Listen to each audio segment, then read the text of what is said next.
My dear students, voice change series শুরু করছি। আজকে এপিসোড 1। তোমরা সকলেই জানো ভয়েস চেঞ্জ করতে গেলে টেন্সটা ভালো জানা দরকার, কিন্তু আমি বলি না, টেন্স না জানলেও ভয়েস চেঞ্জ করা যায়। শুধুমাত্র ভয়েস চেঞ্জ করার জন্য যে সেন্টেন্সটা তোমাকে দেবে বা তোমাদের দেবে, সেই সেন্টেন্সটার স্ট্রাকচারটা, গঠনটা তোমাদের জানতে হবে। ভয়েস চেঞ্জ ক্লাস 7, 8, 9, 10, 11, 12 খুবই important topic in English grammar. Sentence structure জানলেও ভয়েস চেঞ্জ করা যায়। এখানে রয়েছে একটা সেন্টেন্স স্ট্রাকচার। এটা এপিসোড 1 ভয়েস চেঞ্জের সেন্টেন্স স্ট্রাকচারটা কি? Subject, verb 1, object, others. এটারই একটা সেন্টেন্স স্ট্রাকচার, বিপরীত স্ট্রাকচার। অবজেক্ট এম ইজ আর, মানে এম অথবা ইজ অথবা আর থাকবে। Verb 3, others by subject. এবার দেখতে হবে যে সেন্টেন্সটা পরীক্ষায় দিয়েছে তোমাদের করতে, সেই সেন্টেন্সটার মধ্যে এই স্ট্রাকচারটা রয়েছে নাকি এটা রয়েছে, সেটা লক্ষ্য রাখতে হবে। যদি এই স্ট্রাকচারটা থাকে, সাবজেক্ট, ভার্ব 1, অবজেক্ট, আদার্স, তাহলে এটা হবে অবজেক্ট এম অথবা ইজ অথবা আর, ভার্ব 3, আদার বাই সাবজেক্ট। আর যদি এটা রয়েছে থাকে, তাহলে এটা করতে হবে। আমি কয়েকটা উদাহরণ দিয়ে বিষয়টা বোঝাচ্ছি। যেমন একটা বাক্য এখানে রয়েছে, একটা সেন্টেন্স রয়েছে, I see a bird in the sky. ব্র্যাকেটে বলেছে চেঞ্জ ভয়েস। এখানে কি রয়েছে আমরা লক্ষ্য করছি যে এই যে সেন্টেন্সটা দিয়েছে, এখানে কি কি রয়েছে সেন্টেন্সটার মধ্যে? প্রথম স্ট্রাকচারটা নাকি দ্বিতীয় স্ট্রাকচারটা? দ্বিতীয় স্ট্রাকচারটা নেই, কারণ এখানে অ্যামিজার মাঝখানে নেই। তাহলে প্রথমটা রয়েছে, কি রয়েছে? আইটা সাবজেক্ট, সিটা ভার্ব 1, এ বার্ডটা অবজেক্ট, ইন দ্য স্কাইটা আদার্স। এবার তাহলে আমরা এইটা করি। প্রথমে কি হচ্ছে? অবজেক্ট, তাহলে অবজেক্ট এ বার্ড লিখলাম। তারপরে এম অথবা ইস অথবা আর, এ বারে পরে ইস হবে। তারপর ভার্বের থার্ড ফর্ম, সিটা ভার্ব রয়েছে এখানে, তার থার্ড ফর্ম সিন। তারপর কি রয়েছে? আদার্স, ইন দ্য স্কাই লিখলাম। তারপর রয়েছে বাই লিখলাম। আইটা এদিকে আসে মি হবে, হয়ে গেল। খুব সোজা।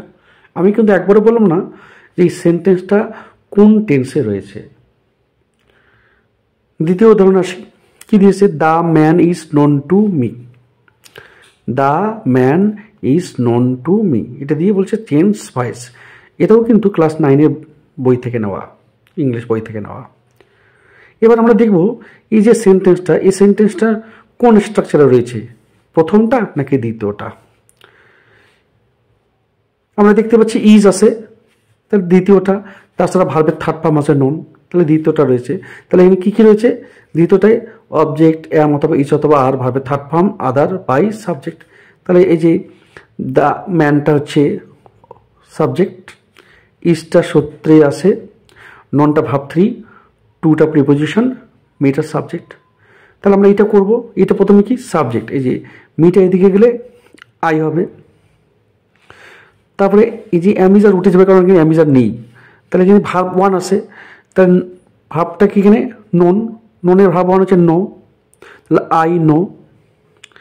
এবার অবজেক্টে গেছে, এখানে অবজেক্টে গেছে দ্য ম্যান, তাহলে the man, I know the man, হয়ে গেল। আর একটা উদাহরণ রয়েছে, my mother cooks delicious food. এখানে বলছে চেঞ্জ ভয়েস। এই যে সেন্টেন্সটা রয়েছে, এই সেন্টেন্সটায় কি কি আছে একটু লক্ষ্য রাখতে হবে। এবং সেন্টেন্স স্ট্রাকচারটা, গঠনটা কি, প্রথমটা নাকি দ্বিতীয়টা? দ্বিতীয়টা অবশ্যই নেই, কারণ অ্যামিজার আছে ভিতরে। এখানে যে সেন্টেন্স দিয়েছে সেখানে অ্যামিজার নেই, তাহলে প্রথমটা কি? সাবজেক্ট, তাহলে মাই মাদারটা সাবজেক্ট। তারপরে ভার্ব 1, তাহলে মাই কুকসটা ভার্ব 1। তারপরে অবজেক্ট, ডেলিশিয়াস ফুডটা অবজেক্ট। আমাদের করতে হবে কি? দ্বিতীয়টা করতে হবে। প্রথমে দ্বিতীয়টা কি আছে? অবজেক্ট। তাহলে কি? এখানে কি? Delicious food. তারপরে এম অথবা ইজ অথবা আর, এখানে তাহলে ইজ হবে, ডেল শেষ ফুটের পর ইজ হবে। এবার ভার্বের থার্ড ফর্ম, ভার্বের থার্ড ফর্ম হচ্ছে কুকড, যে কুকের থার্ড ফর্ম কুকড। এবার হচ্ছে বাই, বাই সাবজেক্ট হচ্ছে মাই মাদার, এখানে আদার্সটা নেই তাই বসাইনি। সেমভাবে আরেকটি সেন্টেন্স এখানে রয়েছে, they play cricket very well. এই যে বাক সেন্টেন্সটা দিয়েছে they play cricket very well, ব্র্যাকেটে বলছে চেঞ্জ ভয়েস, এইখানে করবো আমরা এখানে যে সেন্টেন্স স্ট্রাকচারটা দেখতে পাচ্ছি, দেটা সাবজেক্ট, প্লেটা ভার্ব, ওটা অবজেক্ট, ভেরি ওয়েলটা আদার্স। তাহলে আমরা দ্বিতীয়টা করব, কী আছে প্রথমে অবজেক্ট, ক্রিকেটটা অবজেক্ট, তারপরে অ্যাম অথবা ইজ অথবা আর, এখানে ইজ হবে ক্রিকেট ইজ, তারপরে ভার্বের থার্ড ফর্ম প্লেট, যে প্লেট থার্ড ফর্ম প্লেট, তারপরে আদার্স, ভেরি ওয়েলটা আদার্স, তারপরে বাই, বাই এই যে বাই রয়েছে বাই, বাই, এবার সাবজেক্ট এই দেটা এদিকে গেলে দেওয়া হবে। এইভাবে সেন্টেন্স স্ট্রাকচার মনে রেখেও ভয়েস চেঞ্জ করা যায়, টেন্স না জানলেও চলে। তাই এটা হচ্ছে আমার ভয়েস চেঞ্জ সিরিজের এপিসোড 1 এবং সেন্টেন্স স্ট্রাকচারও 1, 1 নম্বর সেন্টেন্স স্ট্রাকচার। এইভাবে আমি কয়েকটা এপিসোড নিয়ে আসবো ভয়েস চেঞ্জের, তোমরা দেখতে থাকো, ফলো করতে থাকো, শেয়ার করো, কমেন্ট করে জানাও তোমরা যে তোমাদের কোথাও কোনো অসুবিধা রয়েছে কি না, বুঝিয়েছো কি না। আবার দেখা হবে দ্বিতীয় এপিসোডে, ভালো থেকো, বাই।